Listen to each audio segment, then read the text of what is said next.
My sme si nedali na kandidátnu listinu človeka, ktorý je pravá ruka Mariana Kotlebu, fašistu, ktorý... Ako politik Smeru nemám kedykoľvek povedať, že som antifašista a že Kotlebu považujem za fašistického magora, ktorý patrí do basy. Nemám s tým problém. Že dovolí, aby ľudia ako pán Kotleba preskočili štandardné politické strany. Nie.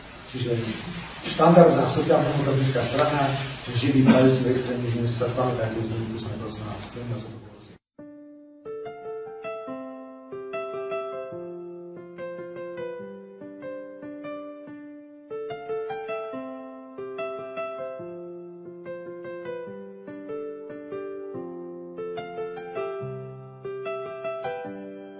Rodinné prídavky obmedziť na 3 deti do budúcnosti, aby robenie detí, aj to hovorím úplne natvrdo, aby robenie detí nebolo spôsobom obživy rómskych rodín. A poďalšie, aby jednoducho si uvedomili aj títo ľudia, že sa na nich vzťahujú rovnako práva a povinnosti ako na kohokoľvek iného. Ak budeme vo vláde, garantujem, že zlodej so sekerou nebude silnejší ako zákon a nebudeme pritom hľadiť na to, či je páchateľom Róm alebo niekto iný. Máme odvahu hovoriť aj o nezodpovednom raste rómskej populácie. Urobíme všetko preto, aby časovaná bomba rastu rómskej populácie nevybuchla a aby etnoturistika špekulantských skupín obyvateľstva nediskriminovala celú republiku.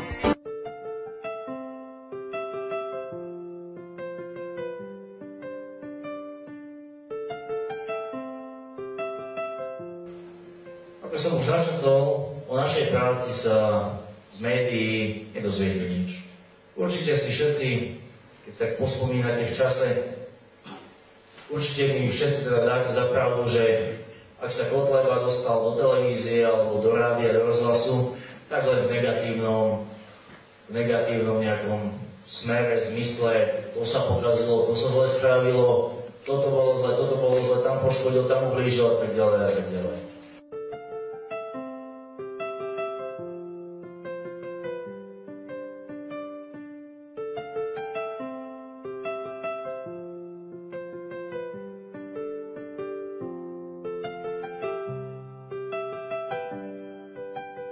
Dneska som videl prieskum nejakej tej nováckej agentúry a Batizmu. Čo tam bolo? Kotleba 16.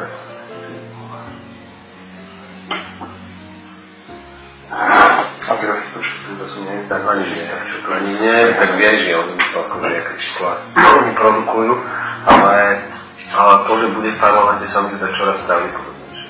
Jeho by museli na tej župe chytiť na nejakom ťažkom prúseri a tam si dá pozor. Môj názor je taký, že to, o čom oni dvaja rozprávajú, o tom, ako sa spoja, ako budú sa snažiť fiktívne osloviť ľudí, tak to iba potvrdzuje to, že pre všetky tieto tzv. Štandardné strany sú ľudia naozaj iba čísla, ktoré potrebujú použiť pred voľbami a bez ohľadu na to, čo im nasľubujú, majú svoj ucelený plán, ktorý vedie iba k dvom veciam. K čoraz väčšiemu zhrňaniu bohatstva a druhý cieľ týchto ľudí je jednoducho upevňovať svoje pozície, upevňovať svoju moc, politickú moc. A už aj pred voľbami do samosprávnych krajov sme videli, keď sa v druhom kole, potom ako som postúpil s Maňkom, keď sa v druhom kole spojili všetky tzv. Štandardné strany len preto, aby Kotleba neúspel, spojili sa Smer s tzv. Pravicou, spojili sa SNS s maďarskými stranami, spojili sa liberáli s KDH-kmi, proste všetci do kríža, hoci ako, len aby Kotleba neúspel. Čiže nedá sa hovoriť o tom, že by tieto štandardné strany predstavovali nejaké hodnoty, oni predstavujú iba chuť po moci a chuť po bohatstve.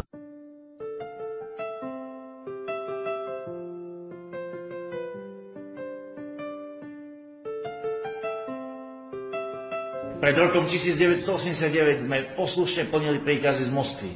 Dnes však plníme ešte poslušnejšie príkazy z Bruselu a Washingtonu. Aj v dôsledku toho dnes Slovensko čelí najväčšej hrozbe vo svojich moderných dejinách. Masívnemu prílivu nebezpečných imigrantov z Ázie a Afriky. Súčasná smerácka vláda sa tvári, že nás chce pred nimi chrániť. V skutočnosti im ale otvára dvere a dláždi tak cestu terorizmu, ktorý už čoskoro môže zaplaviť naše ulice tak, ako je to dnes vo Francúzsku, Veľkej Británii či iných krajinách západnej Európy. Nie sme strana s bohatlíkov, nie sme strana privatizérov, sme strana obyčajných ľudí, ktorí sa už ďalej nemôžu pozerať na to, kam Slovensko, a teraz doslova, že smeruje. Aby sa všetky predmetné zákony otočili nie ako sú teraz, že chránia parazitov pred slušnými ľuďmi, ale naopak. Aby zákony chránili slušného človeka pred tými, ktorí si tu nič na Slovensku nevážia. Milan Rastislav Štefánik povedal, kto nie je odhodlaný za slobodu bojovať, ten si ju nezaslúži. Ale my sme odhodlaní bojovať za slobodu, za Slovensku, za spravodlivosť a preto sme tu. Máme nápady do sociálnej oblasti, do zahraničnej politiky, do zdravotníctva, tak aby štát začal konečne byť normálnym štátom, slúžiť tým, ktorí pre ňu niečo robia a nie tým, ktorí nič nerobia a nikdy pre tento štát nič nespravia. A ten istý úrad mi povie, že ak ja uprednostním slovenských výrobcov, že chcem pre naše deti v škole slovenské mäso a nie z Poľska, že chcem slovenské jogurty a nie z Holandska, takže mi dajú pokutu 200 000 eur za každú jednu súťaž. Ako chceme v takomto štáte ďalej fungovať? Ako chceme v takomto štáte ďalej fungovať, kde všetko, ako som povedal, slúži cudzím a nie nám? Potom sa čudujeme, že na nič nie sú peniaze. Keď sa k tomu pripočíta tá korupcia obrovská, najmä napríklad v tom zdravotníctve, ale úplne všade, cesty, diaľnice a tak ďalej, tak potom jasné, že na nič nie sú peniaze. Lenže stačí 2 roky nekradnúť a dlhy idú dole, v štáte by dlhy išli dole a tie peniaze by išli ľuďom. Keď začnete rozmýšľať nad všetkými súvislostiami, tak budete musieť prísť na ten istý záver, ako som prišiel ja, že je najvyšší čas to zmeniť. Ak sa nechceme hanbiť, keď sa naše deti spýtajú, máma, otcu, čo ste spravili, aby to zo Slovensku nedopadlo tak zle?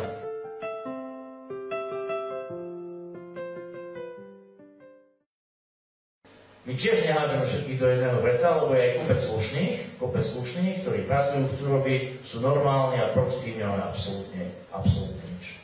Ja poznám veľmi veľa slušných cigánov, mám mnoho kamarátov cigánov a niektorí sú naozaj veľmi dobrí ľudia, ktorí nám môžu ísť príkladom. Našim jediným cieľom je, aby tu zákon začal platiť pre všetkých rovnako.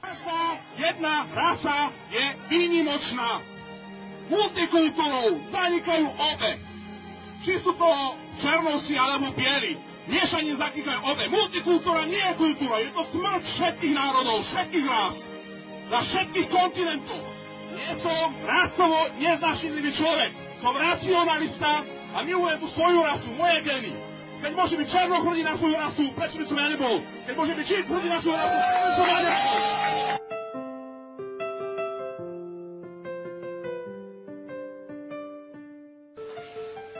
Výsledok hospodárenia Banskobystrického samosprávneho kraja je taký, že za 2 roky môjho pôsobenia vo funkcii župana Banskobystrický kraj znížil svoju zadlženosť voči bankám o takmer 13 miliónov eur. Za bývalého vedenia, to všetci veľmi dobre viete, sa nakupovala stôl za 106 eur za tón spotrebovaného materiálu za rok. Teda behom jednej zimy je okolo 20 000 tón, treba si vypočiť do množstva sa rozprávame. Za nového vedenia, za predsedzovanie Milana Kotlebu sa nám podarilo cez burzu nakúpiť sol za 70 eur za jednu tónu, to znamená, že sme ušetrili oproti tej cene 106 eur pri objeme 20 000 tón až 700 000 eur. Klesol nám výsledok súťaže o 1 000 000 eur. Na jednej maličkej súťaži za 5,5 milióna nám klesol o 1 000 000 eur výsledok na 4,6 milióna eur za 2 veľké projekty.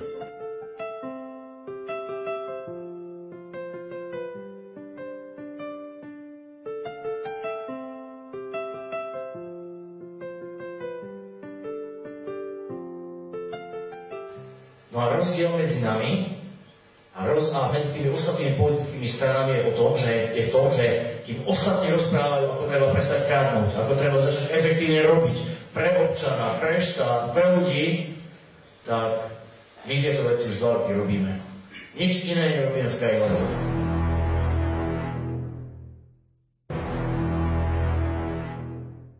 Každý z nás vie, že slušný pracujúci človek je na Slovensku o mnoho menej, než asociálny parazit alebo zlodej v parlamente. Slušný pracujúci človek dnes totiž na Slovensku neznamená nič. Bohužiaľ, v súčasnosti nemáme fakticky nejaké legislatívne právomoci na to, aby sme mohli súčasný katastrofálny stav zmeniť. Tieto legislatívne právomoci poskytuje jedine Národná rada Slovenskej republiky ako zákonodárny orgán Slovenskej republiky. Boli to totiž práve europoslanci zo stranu Smer, ktorí v apríli aj v septembri tohto roku v Európskom parlamente hlasovali za povinné prijímanie imigrantov do štátov Európskej únie, teda aj na Slovensku. Bola to práve vláda Smeru, ktorá odignorovala obyvateľov Gabčíkova, ktorí v miestnom referende úplne demokraticky rozhodli, že tábor pre imigrantov vo svojej obci nechcú. Vláda napriek referendu tábor pre imigrantov v Gabčíkove zriadila. Dnes je v ňom ubytovaných už niekoľko stoviek neeurópskych cudzích imigrantov. A štátni politici, ktorí tam doteraz sedia, sú len bábkami finančných skupín. Čím drahšia kampaň, tým väčšia skupina stojí za politickým subjektom. Preto ľudia majte rozum. Jediná cesta, ako výjsť z tohto marazmu, je konečne voliť ľudí z ľudu. Ľudí, ktorí chcú umlčať, pretože to, koho chcú umlčať, ten zvyčajne hovorí pravdu. Štátny dlh, ktorý je dlhom štátneho rozpočtu a za ktorý zodpovedá vláda, za tieto 2 roky narastol o viac ako 2 miliardy eur. Tie dlhy idú na úkor ani nie tak nás, ako našich detí a všetkých budúcich generácií Slovákov. Lenže dnes táto situácia vyhovuje, pretože Európska únia posiela na marginalizovanú rómsku komunitu 100 milióny eur každý rok. A každý rok z toho profitujú tie isté firmy, a každý rok tí istí politici sa nabalujú do svojich vecí. Tam, kde majú isté peniaze, ide z toho 20%, zvyšok sa pekne rozkotúva. Tí nežijú ani v Obranove, ani v Banskej Bystrici. To sú všetko milionári, ktorí žijú v elitných VIP sídlach, vilových štvrtiach, obklopených vysokým plotom chránených vlastnou ochránkou. A tých netrápi, že niekde v nejakej dedine alebo v nejakom okrese začína byť týkajúca bomba príliš nebezpečná. Spomeňte si na tú aféru, ktorá bola v televízii, keď premiér Fico organizoval pracovný obed so županmi, všetkými predsedami krajov, poslal 7, namiesto Kotlebu pozval čerstvo odvolaného predsedu parlamentu Pašku. Iba preto, že ako sa hovorí, s nimi nebijem jednu partu. A že by sa predo mnou nemohli rozprávať o kšeftoch, zlodejinách a plánoch na ďalšie rozkrádanie Slovenska, lebo by vedeli, že všetko by sa aspoň po čiastke, ako sú naše možnosti, by sa dostalo von. Možno tieto voľby je posledná reálna šanca niečo zmeniť. Pretože vládna strana si tak všetky zákony a všetko upravuje na seba, aby v budúcnosti to už bolo o mnoho ťažšie, a možno až nemožné. A namiesto toho, aby súčasná vláda to využila a obnovila tú sebestačnosť Slovenska, hrdosť Slovenska, pre ľudí spravila čo najviac, tak len zintenzívnila to rozdávanie medzi svojich. Po nás potopa, však dokedy sa dá, dovtedy budeme a po nás potopa.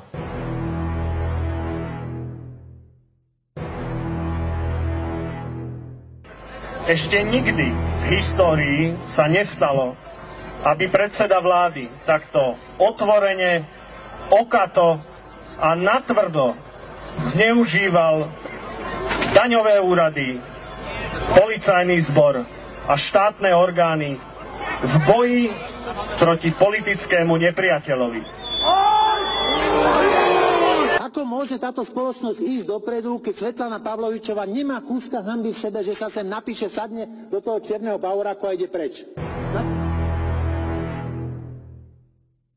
To znamená, kolegyňa za 5-9 odchádzala domov. Išiel som sa pozrieť, tu bola napísaná v prezenčke. Jedna z mála, ale bola tam napísaná v prezenčke. Prosím vás, pekne, spravte už niekto v tom poriadok. Veď je to úbohé, je to trap.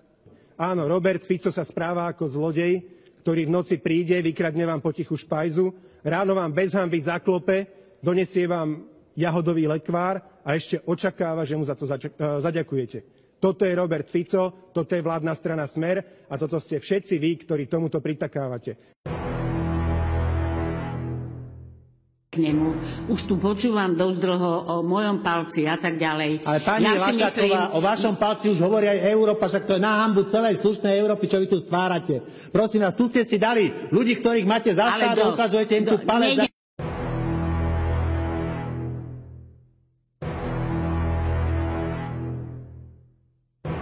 Hovorím o tom, o čom sa hovorí, prosím vás pekne. Apelujem na vašich poslancov, nech sa vám nepozerajú na palec, keď hovoria o nejakej takej veci, ako je predĺženie, posunutie reklamy na alkohol. Dobrý deň, sú tu ďalšie dobré správy. Vďaka eurofondom sa nám na Slovensku podarilo podporiť až 129 projektov.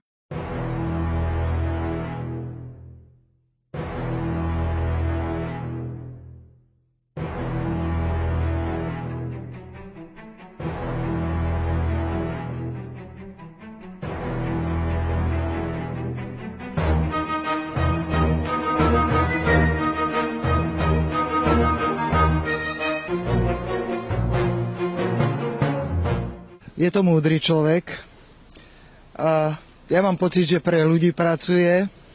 Že je poriadku milovný, že čo povie, to za tým stojí a že ho budeme voliť všetci. Čo sa nám na ňom páči? Páči sa jeho charakter, nám jeho úprimnosť, za to, že má ľudí rád, že je čestný človek. Jeden z najlepších politikov, čo sme do Šťovku mali.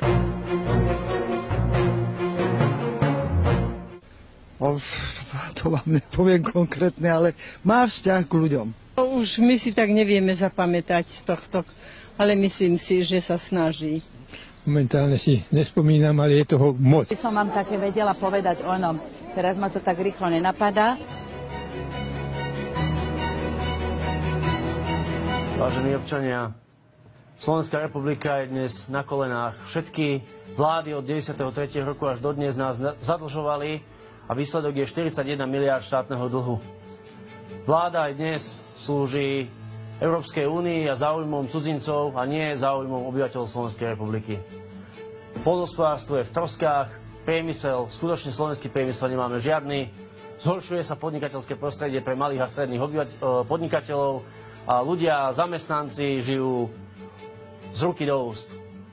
Máme toho dosť, chceme Slovensku vrátiť hrdosť, chceme Slovensku vrátiť postavenie suverénnej krajiny, na ktorú budeme môcť byť opäť všetci hrdí. Ak si myslíte, že je najvyšší čas na zmenu, tak nám dajte dôveru. Poďte do volieb a uvidíte, že to spoločne dokážeme. Spoločne dokážeme ešte zachrániť Slovensko, vytrhnúť ho z rúk medzinárodných bank, vytrhnúť ho z rúk svetových a európskych mocností, ktoré sa s nami hrajú ako mačka s myšou. Netreba sa nechať klamať. Poďte voliť podľa svojho srdca, podľa svojho presvedčenia.